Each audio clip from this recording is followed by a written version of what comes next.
You are the salt of the earth. You are the light of the world. I remember preaching on this gospel many times, in the past. And I was really trying to think of what I've said before. And I think in all the homilies I've given on this, I've really just said one thing. It's the same thing over and over again. I would usually focus on these two images, salt and light. And I would say that, salt and light are very ordinary, but they are very important. I mean, I try to imagine a world without salt, and I know I wouldn't want that. And I also wouldn't want a world without light. But we don't notice that, these are everyday realities. We get salt every day, we get light every day. And many times, when we get things every day, we take them for granted. So these two elements are very important, despite the fact that they are very basic. But the thing is, these two elements really, when you get too much of them, it's also bad. When you have food and there's too much salt, that really destroys the flavor. You wouldn't want to eat that food. When you get too much light, when it gets too bright, you get blinded by that light and it doesn't help you.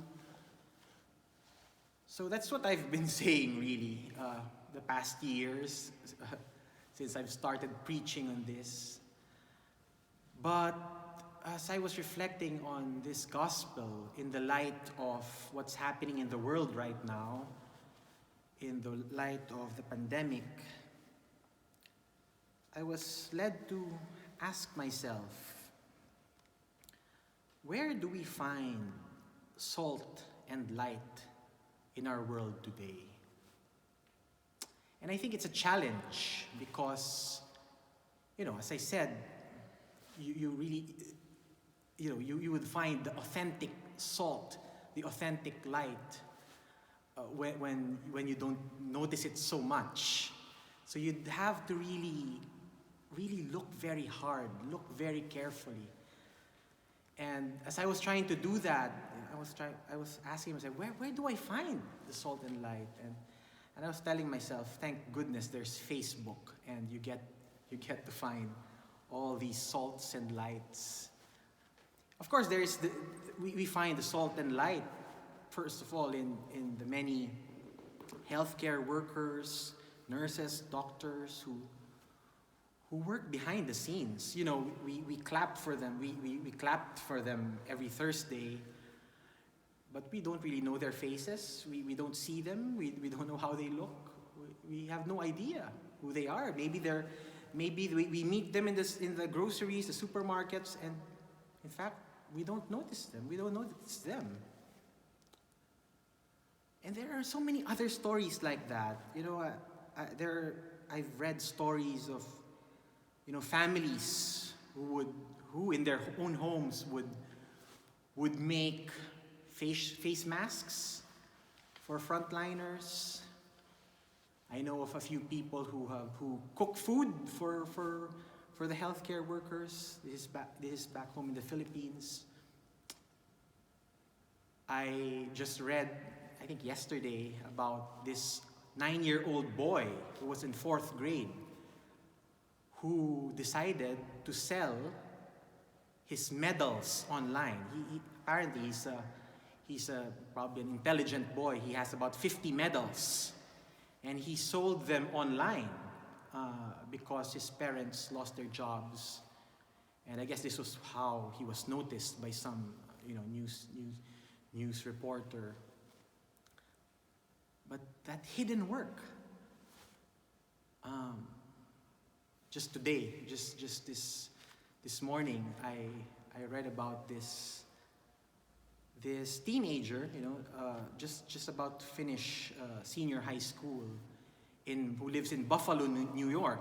As some of you know, there are protests going on in the U.S. and in many parts of the world.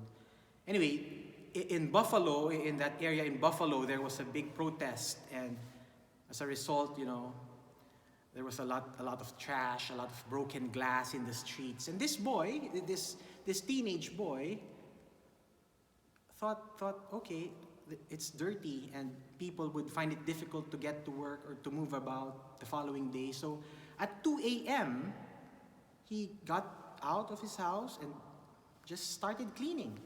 He cleaned for, I think, 12 hours.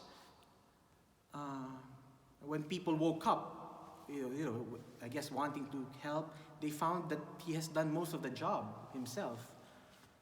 And that's why actually I'm very happy that he was noticed, and he was given a brand new car, no, not a brand new, a second-hand red Mustang by a rich guy as well. And he was given a college scholarship. But he didn't know that. I mean, he was just doing it in silence.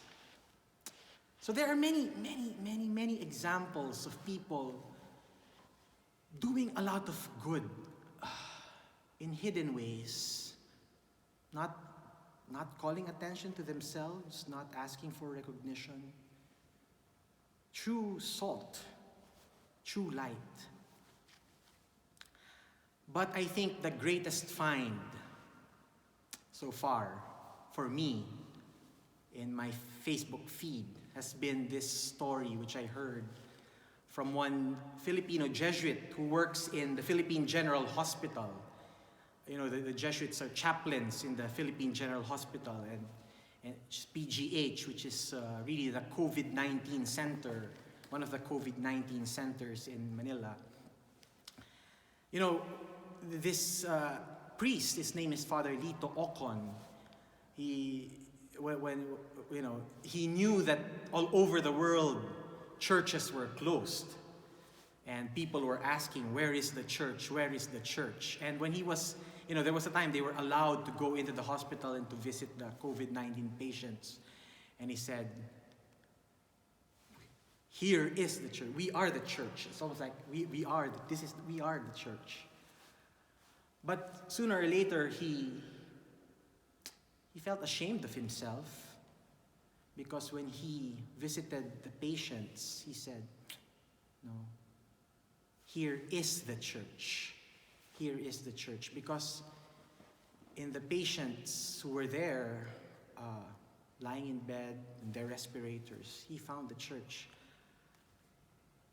Often when we think about these patients in the hospitals, we would make the assumption that these people, some of them perhaps are angry with God, would question God, who would ask him, "Why did this happen to me?" But one of the chaplains who also volunteered in PGH, Father Jordan Orbe, made the comment that actually that's not true. The patients in the hospital, the COVID patients there, were actually people of deep, deep faith.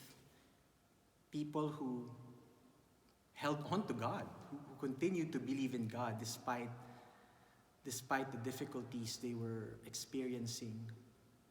And I found that really moving. And I think, we think of the salt of the earth, the light of the world. We think of people who are active, helping and all. But here are people who are lying in their beds, on respirators, could barely move. They too are salt of the earth and light of the world.